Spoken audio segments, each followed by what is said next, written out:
तो हिंदी है हम में आपका स्वागत। मैं हूं आपके साथ तुषार कौशिक। राजगढ़ दौरे पर सीएम शिवराज सिंह चौहान है और ऐसे में राज्यसभा सांसद ज्योतिरादित्य सिंधिया ने भी सीएम के साथ पहुंचे हैं और स्टेडियम प्रांगण में बने हेलीपैड पर कार्यकर्ताओं से मुलाकात की है। सीएम शिवराज ने कंचनबाई सोनी को श्रद्धासुमन अर्पित किए और सीएम ने आत्मनिर्भर भारत बनाने के लिए रोड मैप तैयार किया। देश को माफिया मुक्त करने वाले अभियान में तेजी लाने के भी निर्देश दिए गए हैं।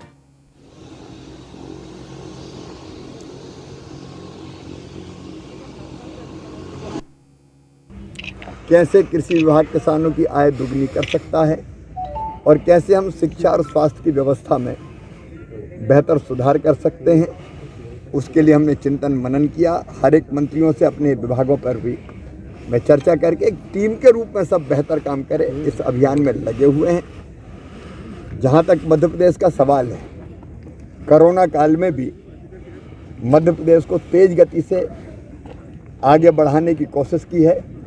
तमाम आर्थिक संकटों के बावजूद भी लगभग 82,000 करोड़ रुपए की राशि किसानों के खाते में विभिन्न योजनाओं की या तो डली है या डल रही है। वहीं गरीबों के कल्याण के लिए भी संबल योजना फिर से प्रारंभ कर दी है। 37 लाख गरीबों को राशन की पर्चियां फिर से बना के दी, जिनको 1 रुपया किलो राशन नहीं मिलता था। और जन कल्याणकारी जितनी योजनाएं थी, महिला सशक्तिकरण का काम चल रहा है।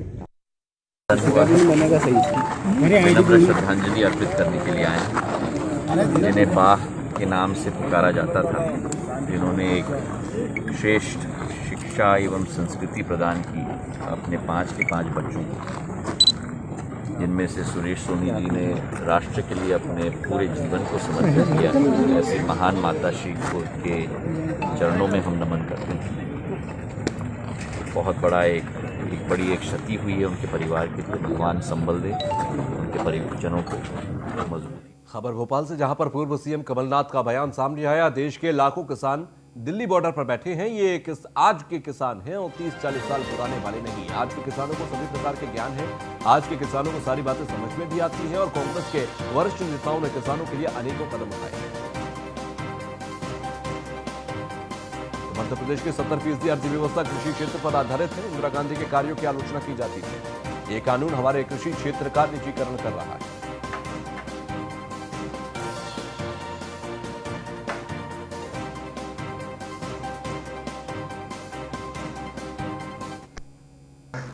किसान जिसने 5 क्विंटल बीज खाया वो धक्के खाएगा, अपील करेगा, उसको पैसे नहीं मिलेंगे।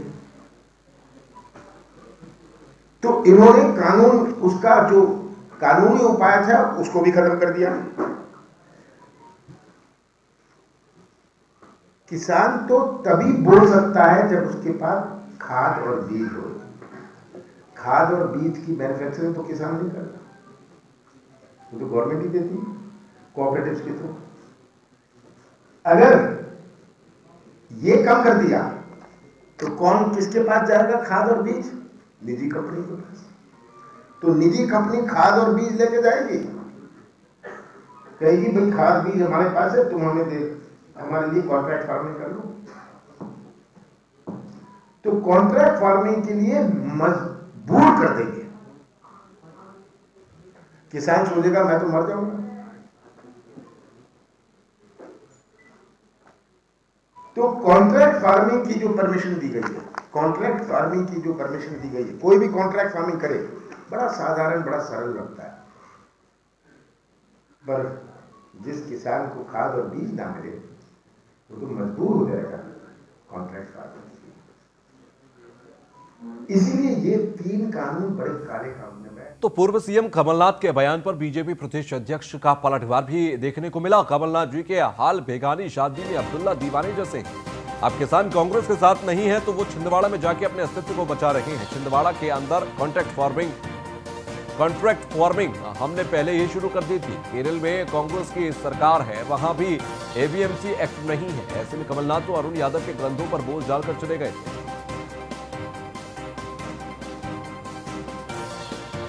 कानूनों के कमलनाथ जी की स्थिति तो ऐसी हो गई है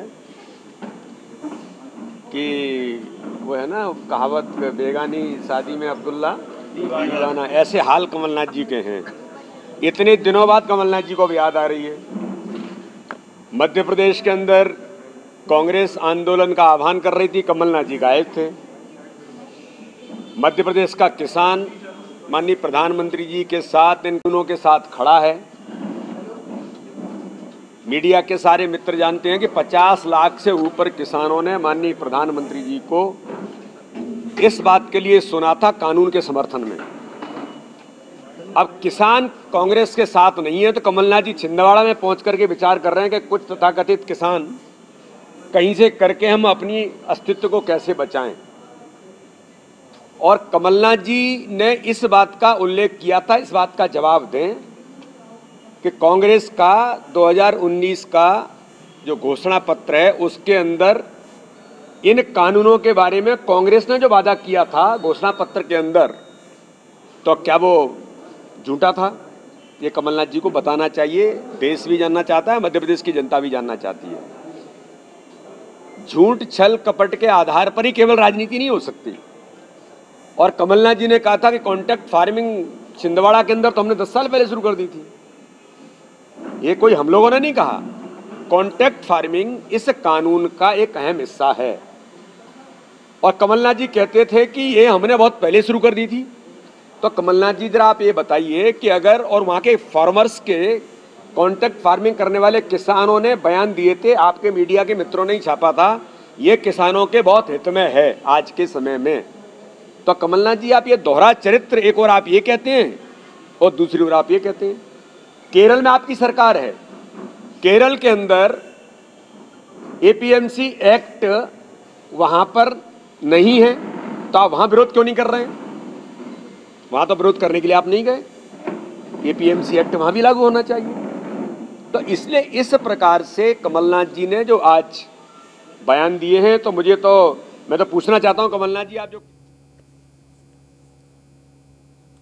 तो कमलनाथ के बयान पर बीजेपी प्रदेश अध्यक्ष ने यह पलटवार किया। कमलनाथ तो अरुण के कंधे पर सारा बोझ डालकर चले गए थे। पूर्व सीएम कमलनाथ के बयान पर बीजेपी प्रदेश अध्यक्ष ने यह पलटवार किया।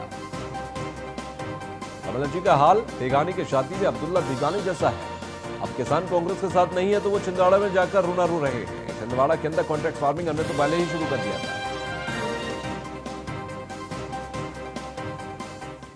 तो वहीं प्रधानमंत्री नरेंद्र मोदी से सीएम योगी आदित्यनाथ ने मुलाकात की है। करीब 1 घंटे तक दोनों की मुलाकात चली। इस वक्त ये बड़ी खबर, सीएम योगी आदित्यनाथ ने प्रधानमंत्री को नए साल की बधाई दी है। प्रदेश में टीकाकरण की तैयारियों की भी जानकारी दी गई। यूपी में विकास की परियोजनाओं पर भी चर्चा हुई। यूपी के जो तमाम की विकास की परियोजनाओं पर चर्चा हुई। कैबिनेट विस्तार को लेकर भी चर्चा हुई है। इस सूत्रों के हवाले से खबर फिलहाल लखनऊ के लिए रवाना हो गए हैं पीएम से मुलाकात के बाद। तो सीएम योगी आदित्यनाथ और पीएम नरेंद्र मोदी की मुलाकात अब से कुछ देर पहले हुई। लगभग 1 घंटे तक ये मुलाकात चली है। यूपी में कैबिनेट विस्तार को लेकर यह चर्चा की गई।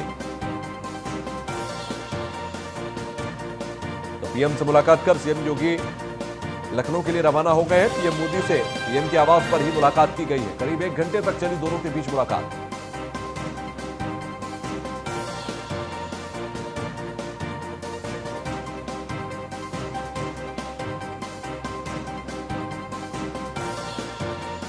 तो यूपी के विकास परियोजनाओं पर भी चर्चा की गई है। साथ ही साथ कैबिनेट विस्तार को लेकर भी चर्चा हुई। सूत्रों के हवाले से खबर मध्य प्रदेश से, जहां पर मंदसौर के अंदर आईआईटी मुंबई के प्रोफेसर चेतन सिंह सोलंकी ने पत्रकारों से चर्चा करते हुए कहा कि आने वाले समय में ग्लोबल वार्मिंग से लोगों को बड़ा खतरा होगा। इसलिए लोगों को अभी से प्राकृतिक ऊर्जा पर निर्भर रहने की आदत डालनी पड़ेगी, तभी जाकर आने वाले खतरे को कम किया जा सकता है। प्रोफेसर चेतन सिंह सोलंकी 10 साल के लिए एनर्जी स्वराज यात्रा लेकर निकले हैं। प्रोफेसर चेतन सिंह सोलंकी 10 साल तक एनर्जी बस में ही रहेंगे। उसी में खाएंगे, पिएंगे और अपना काम भी करेंगे।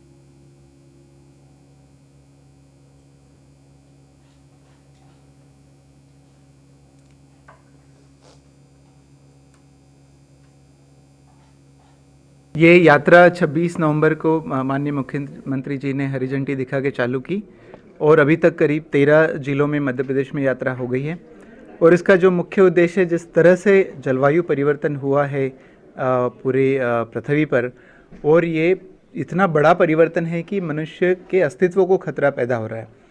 और जब तक बहुत बड़ी मात्रा में इसका सॉल्यूशन नहीं निकाला जाए, जब तक मनुष्य प्रजाति यू टर्न न ले, जिस दिशा में हम जा रहे हैं पहले तो उसमें धीरे हों, रुके और फिर रिवर्स आए, ताकि हम प्रकृति के साथ में रहना सीखें। प्रकृति के जो सूर्य की इतनी अथाह एनर्जी होती है उसका उपयोग करके हमारा जीवन चलाएं, तब हम इसके बैलेंस में जाके रहेंगे। और ये जन आंदोलन के द्वारा ही हो सकता है। मुझे लगता है कि पूरे विश्व में जो सरकारें हैं वो बहुत समय लिए। खबर धनबाद से, जहां पर युवक की गोली मारकर हत्या कर दी गई। दिन दहाड़े फूस बंगला मोड़ पर युवक को गोली मार दी गई। हत्या कर भाग रहे बदमाशों को पुलिस ने पकड़ लिया और पुलिस ने आरोपियों को गिरफ्तार कर जेल भेज दिया है। दिन दहाड़े फूस बंगला मोड़ के पास युवक को गोली मारी गई थी। आरोपियों को पुलिस ने गिरफ्तार कर लिया है। धनबाद झारखंड का ये पूरा मामला है।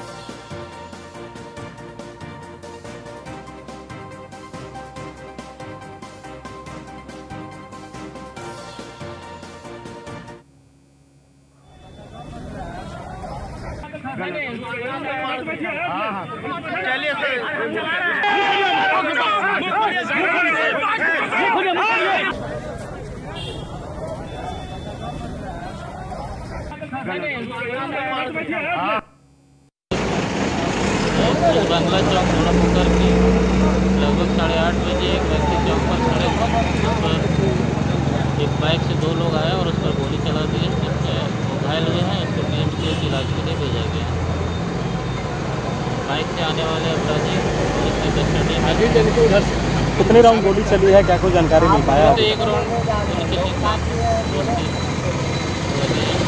सर इसी तरह से पिस्टल लेकर के चलते हैं तो क्या कार्रवाई होगी उनसे? अभी तक आगे सघन जांच की जाएगी और बीच में जांच की जाती है पुलिस के द्वारा आगे, और हम लोग इस पर गंभीरता। खबर झारखंड के रांची से, जहां पर सीएम हेमंत सोरेन के काफिले पर 4 जनवरी को हमला करने वाले आरोपी ने भैरव सिंह के सिविल कोर्ट में समर्पण कर दिया है। सरेंडर के समय कोर्ट में कई पुलिस अधिकारी मौजूद थे। कोर्ट परिसर में एक पुलिस अधिकारी और वकील में झड़प भी हुई। आपको बता दें कि सीएम काफिला हमले में अब तक का कुल 72 लोगों पर नामजद प्राथमिकी दर्ज हो चुकी है।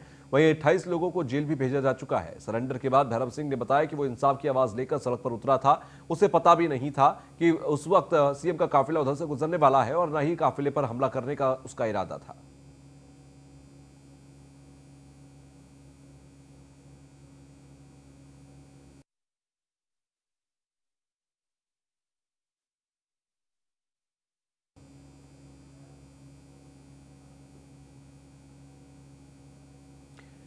तो ब्रेक के बाद एक बार फिर आप सभी का स्वागत। कांग्रेस ने हेलो सूरत एप्लीकेशन लॉन्च कर दी है और इस हेलो सूरत एप्लीकेशन को लॉन्च करने का दरअसल ये पेज मतदाताओं को अपनी ओर आकर्षित करने के लिए बनाया गया है। कांग्रेस ने टोल फ्री नंबर भी जारी किया, जिसको लेकर हमारे संवाददाता बलवंत वारिया ने सांसद तुषार चौधरी से खास बातचीत की। कांग्रेस द्वारा सूरत शहर में आज हेलो नाम की ऐप लॉन्च की गई है। ये एप्लीकेशन किस तरह से लॉन्च करेगी, हम यहाँ मेरे साथ खड़ा है कांग्रेस के तुषार चौधरी, उससे बातचीत करेंगे। जी तुषार भाई, आज कांग्रेस की तरफ से कुछ हेलो ऐप सूरत की गई है, क्या है? हेलो सूरत एक कांग्रेस द्वारा लॉन्च की गई एक ऐप है। उसमें एक टोल फ्री नंबर दिया गया है।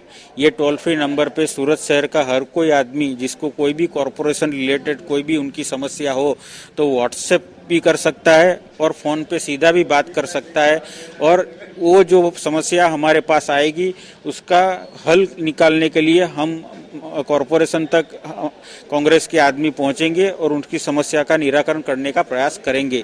ये ऐप इसलिए लॉन्च की गई है कि जिस तरह से भारतीय जनता पार्टी की कोशिश लगातार ये रही है कि लोकशाही को दबाया जाए, प्रजा की आवाज़ को दबाया जाए, ऐसे माहौल में आज जनता परेशान है, जनता त्रस्त है। महंगाई की बात हो, बेरोजगारी की बात हो,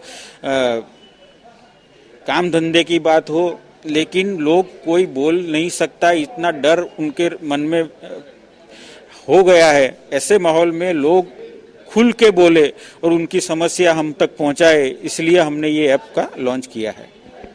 जी, और जिस तरह से बात की जाएगा, आपके ये स्थानिक स्वराज की चुनाव भी आ रही है, उसको मुद्दा लेके ये जो मतदार है उसको आपकी तरफ आकर्षण करना है, इसलिए ये लॉन्च किया गया है।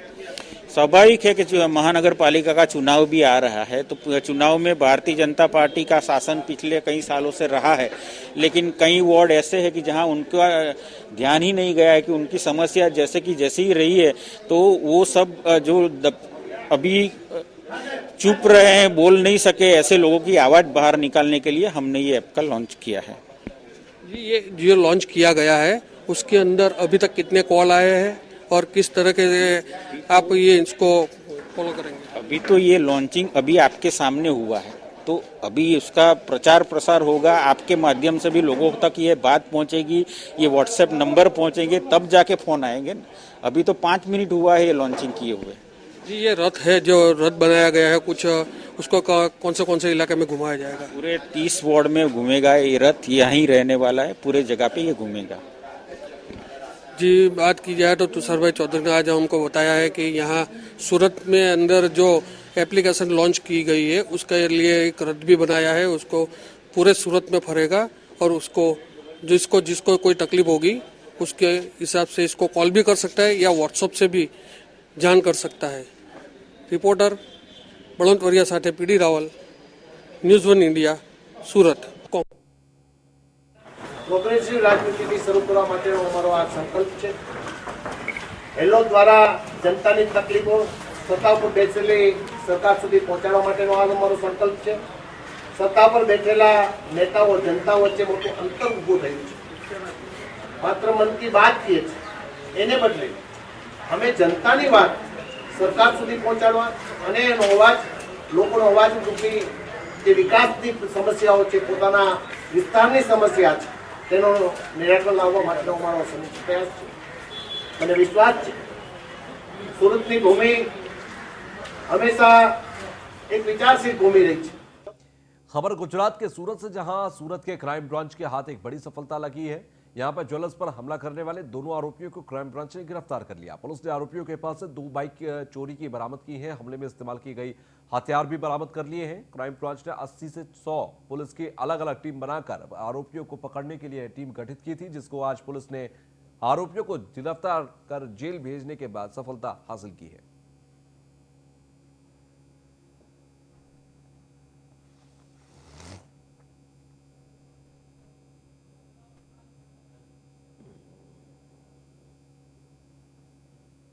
दो गुनेगार है, जिसका नाम है संदीप सुरेश डुंगरानी, दूसरा है निकुल चकूर भिंगराड़िया। यह दोनों व्यक्ति एक ही गांव के हैं, सौराष्ट्र के मूल रहने वाले हैं। इन दिनों ने मिलकर प्लान किया था और ये प्रसंग ज्वेलर्स के अंदर घुसकर लूट के इरादे से उन्होंने इनको गंभीर रूप से इजाग्रस्त किया था। नितिन भाई जो शॉप के मालिक है, उन्होंने बहुत ही हिम्मत से काम लेते हुए उन दोनों के साथ प्रतिकार किया और इस वजह से दोनों को कामयाबी नहीं मिली और लूट करने से बच गए, लेकिन उनको बहुत ही गंभीर प्रकार की इजा हुई थी। आज दोनों आरोपी संदीप और निकुल को क्राइम ब्रांच ने पकड़ा है और उनके कब्जे में से 2 मोटरसाइकिल भी पकड़े हैं और जो छुरी उस गुने में जो उन लोगों ने यूज की थी वो भी कब्जे की है और 2 मोटरसाइकिल इनके कब्जे में से मिले हैं। वो दोनों मोटरसाइकिल, इसमें से एक सूरत से उन्होंने चोरी किया था और एक राजपीपड़ा भरूच से आगे जो राजपीपड़ा सिटी है वहां से एक चोरी किया था। तो अभी इस 3 गुने के हम लोगों ने भेद उकेला है और इसके अंदर इनको 3 को पकड़ा गया है। अभी प्राथमिक पूछताछ हुई है और भी इनके पूछताछ के दौरान और भी गुना उन्होंने किया ऐसी संभावना लग रही है। और तो खबर बिहार के सुपौल से, जहां पर त्रिवेणीगंज अनुमंडलीय अस्पताल का एसडीएम शेख जैद हसन ने औचक निरीक्षण किया और औचक निरीक्षण के दौरान मरीजों को दी जाने वाली सुविधाओं को देखा गया। मरीजों को कंबल तो दूर, समय पर नाश्ता और भोजन में नहीं मिलने की शिकायत पर अस्पताल प्रबंधक को एसडीएम ने फटकारा। मौके पर मौजूद तमाम अधिकारी भी उस तमाम अनियमितताओं को देख रहे थे। तो सुपौल बिहार की एक खबर।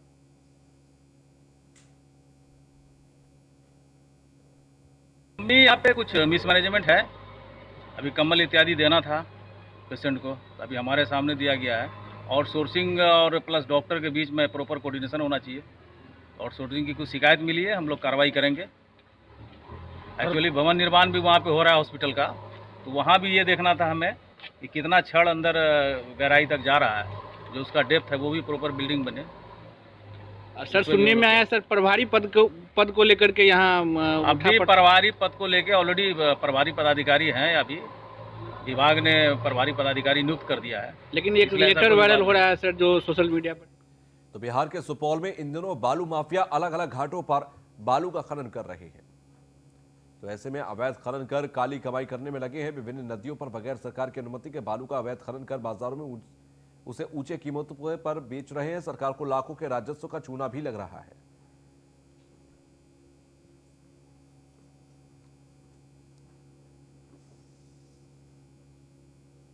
हमारी की जा रही है। इस दौरान सर गाड़ी भी पकड़ा गया? हाँ, गाड़ी पकड़ी गई है।